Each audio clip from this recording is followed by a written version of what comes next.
नमस्कार दोस्तों, आप देख रहे हैं इतिहास लेखन और आज के सेगमेंट में हम पढ़ने वाले हैं ग्रीको रोमन हिस्ट्री राइटिंग के बारे में। लेकिन उसके पहले हम शुरुआत करें, इसके पहले यदि आप चैनल में नए हैं तो चैनल को कर दीजिए सब्सक्राइब, वीडियो को कर दीजिए लाइक और बेल आइकन को कर दीजिए हिट, जिससे हमारे आगे आने वाले वीडियोस का नोटिफिकेशन आप तक पहुंचता रहे। तो चलिए शुरू करते हैं। Greco Roman history writing. देखिए, ग्रीको रोमन हिस्ट्री राइटिंग को हम 3 पार्ट्स में डिवाइड कर सकते हैं। पहला है यूनानी इतिहास लेखन, दूसरा है हेलेनिस्टिक काल में इतिहास लेखन और तीसरा है रोमन काल में इतिहास लेखन। जो जो यूनान में आरंभिक समय में इतिहास लेखन किया गया है उसे हम यूनानी इतिहास लेखन के अंतर्गत पढ़ते हैं, जिसके अंतर्गत हम हेरोडोटस और थुसिडाइडिस को पढ़ेंगे। जब यूनान के एरिया में जब सिकंदर का आधिपत्य स्थापित हो जाता है तो सिकंदर के आधिपत्य से लेकर के जब वहाँ पर रोमन साम्राज्य की स्थापना होती है, उस टाइम गैप में जो 2 वर्षों के बीच में जो इतिहास लिखा गया है उसे हम हेलेनिस्टिक काल में इतिहास लेखन के अंतर्गत पढ़ते हैं और इसके अंतर्गत हम पोलिबियस के बारे में पढ़ेंगे। जब यूनान का जो क्षेत्र है वहाँ पर रोमन साम्राज्य का आधिपत्य स्थापित हो जाता है, तब रोमन साम्राज्य की स्थापना के बाद जो वहाँ पर इतिहास लिखा गया है उसे हम रोमन काल में इतिहास लेखन के अंतर्गत पढ़ेंगे और इसमें हम कैटो, लिवी और टैसिटस के बारे में पढ़ने वाले हैं। ग्रीक इतिहास लेखन। देखिए, ग्रीक इतिहास लेखन जब वहाँ पर यूनान में किया गया, जब हेरोडोटस और थुसिडाइडिस ने इतिहास लिखा, तो ऐसा नहीं है कि इसके पहले यहाँ पर इतिहास नहीं लिखा जा रहा था। तब भी इतिहास लिखा जा रहा था, लेकिन वो सेमी हिस्टोरिकल था, यानी उसमें ऐतिहासिकता के तत्व बहुत ही कम मात्रा में मौजूद थे। हर्बर्ट बटरफील्ड ने अपनी book historiography in dictionary of history of ideas में इस टाइम को प्री क्लासिकल टाइम्स में इतिहास लेखन कहा है। वो बताते हैं कि ग्रीक इतिहास लेखन के पहले 3 प्रकार के स्रोत ऐसे थे जहाँ से हमें ऐतिहासिक जानकारी मिल रही थी। पहला है लोकाख्यान, दूसरा है शासकों के वृत्तांत एवं वंशावलियाँ और तीसरे हैं हिब्रू ग्रंथ। लोक आख्यान की बात की जाए तो जैसा कि नाम से स्पष्ट है, लोगों के बीच प्रचलित आख्यान, जैसे कि बेबीलोन वासियों का गिलगमेश और यूनानियों का इलियड। अगला है शासकों के वृत्तांत एवं वंशावलियाँ। देखिए, उसके पहले वहाँ पर शासक हुआ करते थे और उन शासकों के वृत्तांत और उनकी वंशावलियों को संग्रहित किया जा रहा था, जैसे कि मिस्र और हित्ती और असीरियाई जैसे महान साम्राज्यों के शासकों के लिए तैयार किए गए वृत्तांत। इसी प्रकार से हिब्रू धर्म ग्रंथ भी थे। हिब्रू धर्म ग्रंथ यहूदियों से संबंधित थे।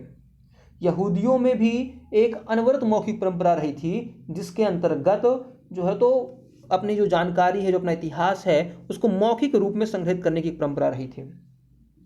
और फिर हिब्रू धर्म ग्रंथ में जो है तो 39 किताबें हैं कुल, जिसमें से 17 स्पष्ट हैं और उन्हें ऐतिहासिक माना जाता है, और इसमें से 5 प्रमुख हैं, 12 गौड़ हैं, उनमें भी लगभग लगभग कुछ ऐतिहासिक मटेरियल मौजूद है।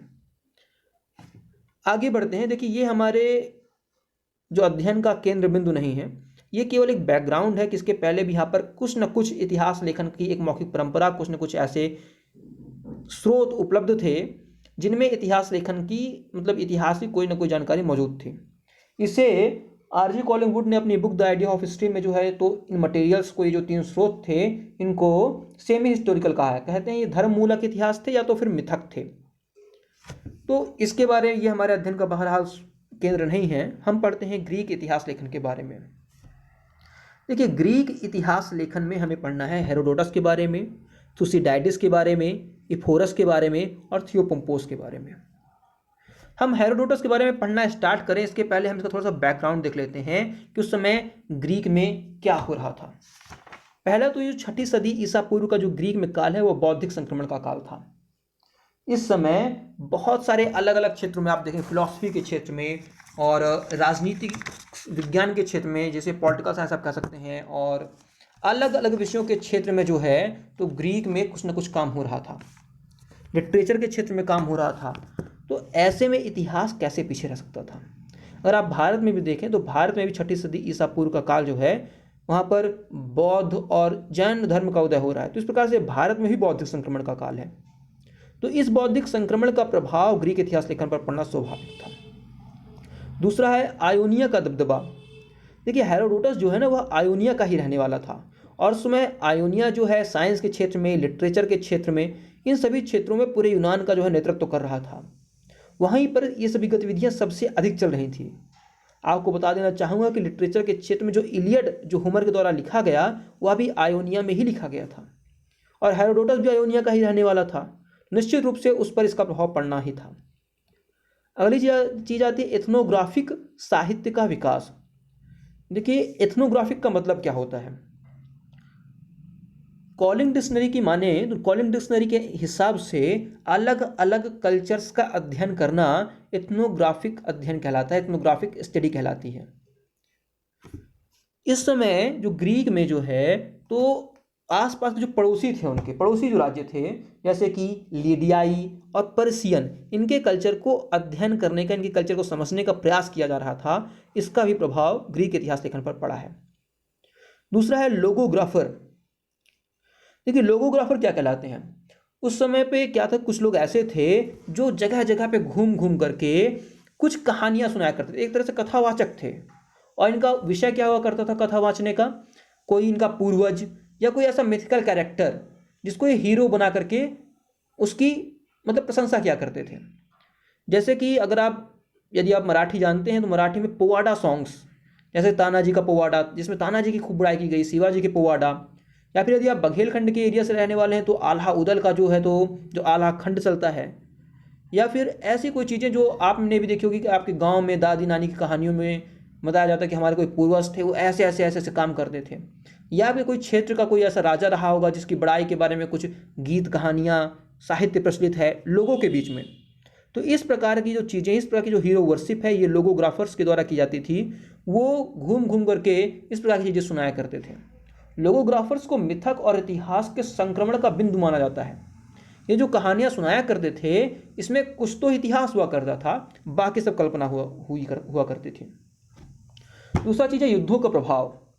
इस समय जो कई युद्ध भी लड़े गए जिनका ग्रीक इतिहास लेखन पर प्रभाव पड़ा है, जैसे कि यूनानी और पर्सियनों के बीच संघर्ष। यूनानी और पर्सियन जिसे आप ईरान के नाम से जानते हैं, उनके बीच 499 से 479 ईसा पूर्व एक युद्ध लड़ा गया था, 20 वर्षीय युद्ध। इसका प्रभाव आप हेरोडोटस के इतिहास लेखन में देखने के लिए पाएंगे। इसी प्रकार से पेलोपोनेशिया युद्ध भी लड़ा गया। इसके बारे में आगे जब हम तुसिडाइडिस का अध्ययन करेंगे तब हम देखेंगे पेलोपोनेशिया युद्ध जो कि 431 से 404 ईसा पूर्व लड़ा गया। बहरहाल हम चलते हैं अपने मुख्य टॉपिक की ओर जो कि है हेरोडोटस। मैं हेरोडोटस के बारे में बताना स्टार्ट करूं इसके पहले मैं थोड़ा सा हेरोडोटस के बारे में जानकारी आपको संक्षिप्त में देता हूं। देखिए उस समय पे जो है ना तो यूनान जो था और जो ईरान जिसे उस टाइम पे पर्सिया के नाम से जाना जाता था, उसके बीच एक युद्ध होता है। और यूनान जो है उस समय जो यूनान या ग्रीस, ईरान जो है ग्रीस पर कब्जा कर लेता है और ग्रीस कई राज्यों में विभाजित हो जाता है। फिर ग्रीस के कुछ राज्य आपस में संगठित होते हैं और ईरान के खिलाफ 20 वर्षीय युद्ध छेड़ते हैं। तो इसी युद्ध को जो है यूनानी पर्सियन संघर्ष, पर्सियन यानी होता है ईरान, जो आज का ईरान है, तो यूनानी पर्सियन संघर्ष 499 से 479 ईसा पूर्व के नाम से जाना जाता है। और इस समय हेरोडोटस लगभग 6 वर्ष का था। 479 ईसा पूर्व में जब ये युद्ध समाप्त होता है, लगभग हेरोडोटस की आयु 6 वर्ष की थी। उस समय अलग अलग उसमें जो लोग युद्ध में पार्टिसिपेट करते हैं वो लौट करके ग्रीस वापस आते हैं। और जाहिर सी बात है जब वो लोग युद्ध से लौट करके आए थे उनके पास युद्ध की सुनाने के लिए बहुत सारी अलग अलग कहानियाँ थीं कि किस प्रकार से हमने उन पर विजय प्राप्त की, किस प्रकार से हमने सेक्रीफाइस किया, किस प्रकार से हमारे लोगों ने ब्रेवरी दिखाई। ये सब अलग अलग प्रकार की कहानियाँ वो लोग सुनाया करते थे। इसे सुन करके हेरोडोटस को लगा करता था कि क्या ये लोग जो सुना रहे हैं क्या उसमें सच्चाई है या इसमें कुछ मिथक है या ये मिक्सचर करके सुना रहे हैं चीज़ों को। इसी प्रकार से जब वो लोगोग्राफर्स को सुना करता था तब भी उसके मन में ये बातें चला करती थीं कि क्या ये बातें सही हैं, क्या ऐसा भी कोई व्यक्ति हो सकता है जिसके पास इस प्रकार से पावर थी, इस प्रकार से कोई हीरो था, इस प्रकार से कोई हमारा पूर्वज था। ये लोग सब कुछ सच सच बता रहे हैं या इसमें कुछ मिक्सर भी है, कुछ मिथक भी है। इस प्रकार की जो चेतना हेरोडोटस के मन में, इस प्रकार का चिंतन लगातार चल रहा था और इसी पृष्ठभूमि में वो अपने इतिहास लेखन करता है। आइए अब हेरोडोटस के इतिहास लेखन पर हम चर्चा कर लेते हैं और इससे आपको उसके इतिहास लेखन पर एक समझ बनाने में सहायता मिलेगी। इसके परिचय की बात की जाए तो इसका जन्म हेलिकार्नासस में हुआ था, 484 ईसा पूर्व में हुआ था। 32 वर्ष की उम्र में उसे निर्वासन भोगना पड़ा और ये यात्राएं उसे अलग अलग देशों में ले गई, जैसे मिस्र, सीरीन, सूसा और अंततः काले सागर की यूनानी नगर राज्यों तक ले गई। और इन अलग अलग क्षेत्रों में जब वो गया तो उसने न केवल वहाँ के लोगों के बारे में, वहाँ के कल्चर के बारे में भी पढ़ा और समझा, और साथ में उसने यह भी देखा कि जो लोग उस युद्ध की घटनाएं सुना रहे थे तो क्या उन युद्ध की घटनाओं में वैसा भी सब कुछ था कि नहीं था। तो उन क्षेत्रों में जब वो गया तो वहाँ पर उसने फैक्ट्स चेक करने का भी काम किया, क्योंकि इन्हीं क्षेत्रों में युद्ध भी लड़ा गया था। बिल ड्यूरा लिखते हैं कि जहाँ भी वह गया उसने वैज्ञानिक नज़र और बच्चे की जिज्ञासा से निरीक्षण और अनुसंधान किया। और जब वह एथेंस में 447 ईसा पूर्व में बसा तो वह भूमध्य सागरीय राज्यों के भूगोल, इतिहास और शिक्षा संबंधी नोट्स के समृद्ध संग्रह के साथ लौटा। हेरोडोटस को आमतौर पर इतिहास का पिता कहा जाता है, हालांकि बहुत से लोग इसे कहना पसंद नहीं करते हैं। इसकी बुक हिस्ट्रिया थी। हेरोडोटस के अनुसार हिस्ट्री का अर्थ होता है इंक्वायरी करना। इसका विषय वस्तु क्या था? अपनी भूमिका में यह घोषित करता है कि इसके इतिहास और इसकी जो हिस्ट्री, जो इसकी बुक है, उसको लिखने का उद्देश्य है यूनानियों और बर्बर पर्सियनों के महान कार्यों को भावी पीढ़ियों के लिए बचाकर रखना और उनके युद्ध के कारणों को उद्घाटित करना। आपको पता है जब यूनानियों और पर्सियन के बीच में युद्ध हुआ था 499 से 479 पूर्व के ईसा पूर्व के बीच, तब यह 6 वर्ष का था और लोग आकर के कहानियाँ सुना रहे थे। तभी से इसके मन में जिज्ञासा उत्पन्न हुई थी कि क्या ये लोग सही कह रहे हैं या गलत। तो इसी युद्ध के बारे में उसने लिखा है, और यूनानियों के बारे में भी उसने लिखा है और पर्सियन के बारे में। हालांकि वो यूनान से था, लेकिन उसने दोनों ही पक्षों के बारे में लिखा है और जहाँ तक हो सके निष्पक्ष होकर के लिखने का प्रयास किया है। यह पुस्तक उसकी 9 भाग में है और प्रत्येक भाग कला की 9 देवियों में से एक को समर्पित है। जैसा कि मैंने अभी आपको बताया, मुख्य रूप से यह पर्सियन संघर्ष का इसमें वर्णन है। यह पुस्तक 2 पीढ़ियों को कवर करती है, यानी पर्सियन साम्राज्य को भी कवर करती है और ग्रीक राज्यों एथेंस और स्पार्टा के युद्ध के बारे में भी कवर करती है। हेरोडोटस को मैंने जैसे बताया कि हेरोडोटस ने अपने अध्ययन में 24 विभिन्न पूर्वी भूमध्य सागरीय लोगों के रीति रिवाज, परिधानों, शिष्टाचार, नैतिकता और मान्यताओं के दिलचस्प विवरण भी शामिल करता है। क्योंकि उन क्षेत्रों में घूमने गया था तो उन क्षेत्रों के न केवल लोगों के बारे में बल्कि वहाँ के पूरे कल्चर के बारे में भी ये अध्ययन करता है। मैंने स्टार्टिंग में बताया कि इसके इतिहास लेखन पर एथनोग्राफिक साहित्य का, मतलब एथनोग्राफिक जो साहित्य है उसका प्रभाव पड़ता है। तो चूंकि इस प्रकार से ये अलग अलग देशों में जाकर के वहाँ कल्चर्स का अध्ययन कर रहा है, इसलिए यह पुस्तक एक सीमित अर्थ में सार्वभौमिक इतिहास बनाती है। आर्थर मार्विक कहते हैं इसके बारे में कि यह पहला इतिहासकार है जिसने बहुत से लोगों के बारे में एक साथ लिखने का प्रयास किया है, साथ ही घटनाओं और जगहों को भी एक साथ देने का प्रयास किया है। इनकी पुस्तक नैतिक मूल्य पर आधारित है, यानी यदि आप अच्छा काम करेंगे तो परिणाम अच्छा होगा और यदि बुरा काम करेंगे तो परिणाम बुरा होगा। तो इसकी जो पुस्तक है वह नैतिकता पर आधारित है, यह बात ध्यान देने लायक है। मेथड कैसा है इसका? हेरोडोटस ने अपनी पुस्तक में ओरल टेस्टिमनी, मौखिक साक्ष्य का उपयोग किया है, क्योंकि इसके जो पात्र हैं वो लंबी दूरी से यात्रा करके आए थे युद्धों के बाद, और जब ये पात्र यात्रा करके आए थे तो इनसे पूछ रहा था ये युद्ध में आपको कैसा कैसा अनुभव हुआ। तो ये लोग जो चीज़ें बता रहे थे ना, उनके बारे में इसने इसमें लिखने का प्रयास किया है। तो इस प्रकार से इसने ओरल टेस्टिमनी का यूज़ किया है। फिर वह जिज्ञासा और निरीक्षण की तेज ताकत के बल पर यह जानने की कोशिश करता है कि चीज़ें कैसे हुई थीं। वह तार्किक व्याख्याओं की तलाश करता है जो जलवायु और भौगोलिक कारणों का प्रभाव डालती हैं। वो जो है, तो आपको पता है कि भौगोलिक कारक कैसे वो अलग अलग जगहों पर जाकर फैक्ट चेक करता है कि लोग जो बता रहे थे वहाँ पर, जहाँ पर युद्ध लड़ा गया वहाँ पर वो जाता है और देखता है क्या सही में इस प्रकार का युद्ध हुआ है। इस प्रकार से जो घटनाएं घटित होती हैं उनके पीछे जलवायु और भौगोलिक कारणों का प्रभाव बतलाता है कि जो घटना घटित हो रही है उसके पीछे जलवायु उत्तरदायी रही होगी या फिर भौगोलिक कारण उत्तरदायी रहा होगा। हालांकि इसमें इसने महत्वपूर्ण घटनाओं के छोटे मोटे महत्वहीन कारण भी बताने की प्रवृत्ति थी, जैसे कि वो बताया कि कोई घटना इसलिए घटित हो रही है क्योंकि औरतों का प्रभाव था। तो एकदम से निजी बातों के बारे में भी वो बताने में संकोच नहीं करता है। तो इस प्रकार संक्षेप में कहें तो उसका साहित्य, उसका जो इतिहास लेखन है, इंक्वायरी और इवैल्यूएशन पर आधारित है, जिसे साक्षात्कार के आधार पर लिखा गया है, क्योंकि वो लोगों से जानकारी प्रत्यक्ष रूप से पूछ रहा था जिन लोगों ने युद्ध में पार्टिसिपेट किया था। इसके अलावा अति प्राकृतिक चीज़ों में विश्वास के कारण वह अपने आख्यान में अपनी भविष्यवाणियाँ, दिव्य दृष्टि और आगामी दुर्घटनाओं के बारे में दैवीय चेतावनियाँ भी शामिल करता है। उसने कुछ काफ़ी रोमांचक कहानियों का भी वर्णन किया है, जैसे वो कहता है कि कहीं पर सांप उड़ रहे हैं, मानव आकार की चींटियों के बारे में बताता है, विशालकाय भेड़ों के बारे में बताता है। वो कहता है कि मिस्र की बिल्लियाँ आग में कूद जाती हैं, और इस प्रकार के जानवरों को उसने अपने पात्रों से जोड़ करके दिखाने का प्रयास किया है। और इसीलिए स्ट्रैबो लिखता है कि हेरोडोटस की रचनाओं में बहुत ज़्यादा उटपटांग भरा पड़ा है। लेकिन हेरोडोटस भी अपने बचाव में यह अंत में लिख ही देता है कि जो कहा जाता है उसे बताना मेरा दायित्व है, परंतु उसे मानने के लिए मैं बाध्य नहीं हूँ, और इस इतिहास में हर आख्यान के बारे में यह सही मानिए। यानी जो लोग मुझे बता रहे हैं मैं वो लिख रहा हूँ, मैं ये नहीं मानता कि बिल्कुल सही ही है, बस लोग जो मुझे बता रहे हैं उसको बस मैं केवल नोट करता जा रहा हूँ।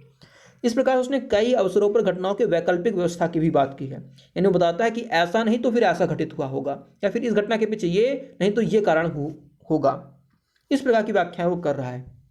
हेरोडोटस के अनुसार इतिहास को जानने के लिए निम्न बातें जरूरी हैं: भूगोल और प्रथाएं। यानी यदि आपको इतिहास पढ़ना है, इतिहास जानना है, तो आपको दो बातें पता होनी चाहिए। एक उस क्षेत्र का भूगोल, और दूसरा उस क्षेत्र के कस्टम्स, उस क्षेत्र की प्रथाएं क्या है, परंपराएं क्या हैं। वो कहता है कि दोनों प्राथमिक तथ्य हैं जिनसे पता चलता है कि मनुष्य का व्यवहार और समाज का व्यवहार कैसा है।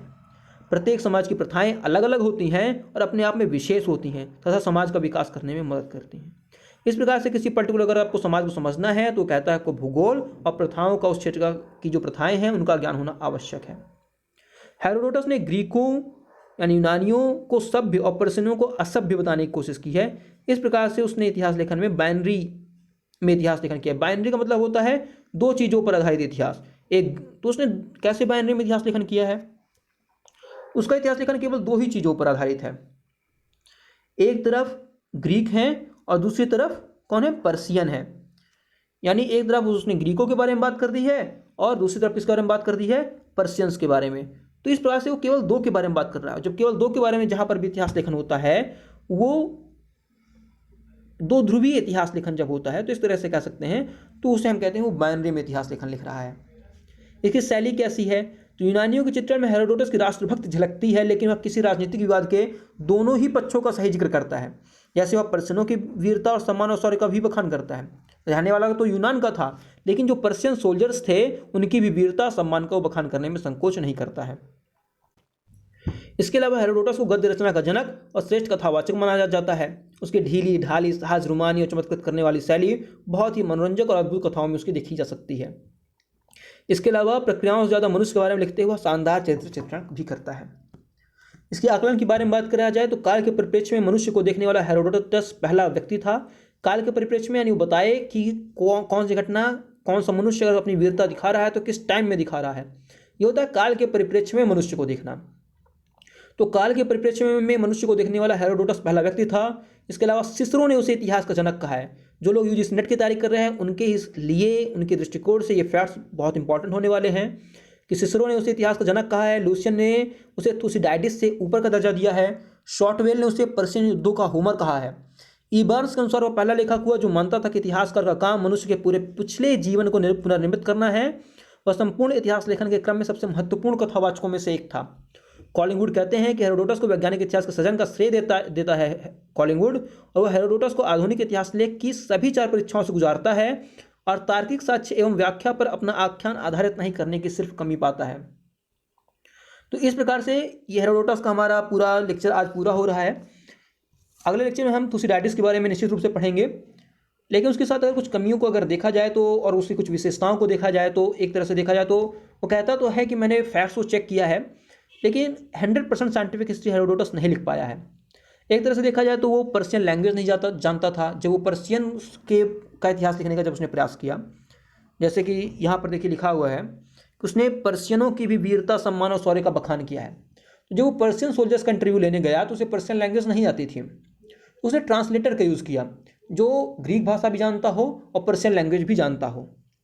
तो इस प्रकार से ट्रांसलेटर ने उसे जो चीज़ें बताई वही सब चीज़ें उसने नोट कर ली, तो उन चीज़ों का वो फैक्ट चेक नहीं कर पाया। इसके अलावा बहुत सारी घटनाएं ऐसी थी जैसे उसने कई सारी मिथिकल चीज़ें भी डाल दी अपने इतिहास लेखन में, तो 100% साइंटिफिक हिस्ट्री वो नहीं लिख पाया है। लेकिन एक एक्सेप्शनल स्टोरी टेलर था वो, और हम जानते हैं कि हिस्ट्री न केवल साइंस है बल्कि साथ में वो आर्ट भी है। तो यानी आर्ट में ये भी आता है कि आप कितने अच्छे से उसको नरेट करते हैं, इंटरेस्टिंग बनाते हैं। तो एक तरफ वो फैक्ट्स को भी चेक कर रहा है और श्रेष्ठ कथावाचक भी है। इस प्रकार से इसी प्रकार से वो एक अच्छा इतिहासकार उसको हम मान सकते हैं। और आज हम जिस साइंटिफिक हिस्ट्री की बात करते हैं उसने 1000 साल पहले, मतलब 1000 के आज से तो 2500 साल पहले उसने इस प्रकार का इतिहास, लगभग 2500 साल पहले उसने इस प्रकार से इतिहास लिखने का प्रयास किया। तो एक बड़ी बात है, इसीलिए शायद सिसरो से इतिहास का जनक कहता है और बहुत सारे अन्य इतिहासकार भी उसे इतिहास का पिता कहते हैं। तो ठीक है दोस्तों, इस लेक्चर का करते हैं हम यहीं पर एंड। आपको वीडियो कैसा लगा कमेंट सेक्शन में हमें बताइए, और कृपया चैनल को कर लीजिए सब्सक्राइब। अगर आपको वीडियो अच्छा लग रहा है तो चैनल को कर लीजिए सब्सक्राइब, वीडियो को कर दीजिए लाइक और बेल आइकन को कर दीजिए हिट, जिससे हमारे आगे आने वाले वीडियोस का नोटिफिकेशन आप तक पहुंचता रहे। तो कीप थिंकिंग, कीप लर्निंग, व्यस्त रहिए, मस्त रहिए। धन्यवाद।